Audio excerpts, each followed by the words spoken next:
আজকে বিকেলবেলা আমাদের ছিল একটা অ্যানিভার্সারি মানে আর কি পার্টি। তো একটা দাদা বৌদির বিয়ের সিজন, তো বিয়ের এখানে নেমন্তন্ন পাই না যেহেতু বাইরে থাকি, তো অ্যানিভার্সারিগুলো তো পাওয়াই যায় তাই না। তাই ভেবেছিলাম যে যেহেতু রাত্রেবেলা ওখানে যাব আর আগের দিনও রাত্রে একটু খাওয়া দাওয়া হয়েছে, তাই ভেবেছিলাম আজকে দুপুরের খাওয়াটা একদম হালকা পাতলার মধ্যে রাখবো। রোজকার দিনে তো নর্মাল তরকারি, ভাত, ডাল, মাছ, মাংস, ডিম হয়েই থাকে।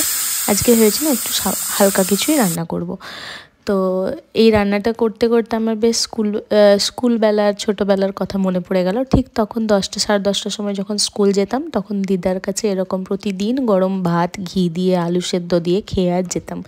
তো আজকে সেটাই বানিয়েছিলাম অনেক দিন পর। আমার বরের এই খাবারটা বেশ প্রিয়, কিন্তু এই যে ঘরে সবজি তরকারিপাতি থাকলে মনে হয় না যে এরকম করি, তখন তরকারিগুলো বাসি হয়। তাই ভেবেছিলাম আজকে এরকম একটু রান্না করে খাই। তো ও আলু সেদ্ধটাতে ডিম খুব পছন্দ করে না, তাই ভাবলাম আমি আমার ভাগেরটাতে একটু আলু সেদ্ধ দিই। আর আজকে করেছিলাম একটু বাসমতি চালের ভাত, গরম গরম ধোয়া ওঠা। শীতকাল, খেতে খেতেই বড্ড জলদি ঠান্ডা হয়ে যায় ভাতগুলো, তার মধ্যেই যতটা গরম রাখা যায় চেষ্টা করা। আর তোমাদেরকে তো কিভাবে কি বানালাম সবটাই দেখিয়েছি ভিডিওতে। তো আজকের আমাদের দুপুরের লাঞ্চের মেনু ছিল এটাই। আমার ছিল ডিম দিয়ে আলু মাখা, আর ওটা নর্মাল। তো ভিডিওটা কেমন লাগলো অবশ্যই জানিও, ভালো লাগলে একটা লাইক করে দিও।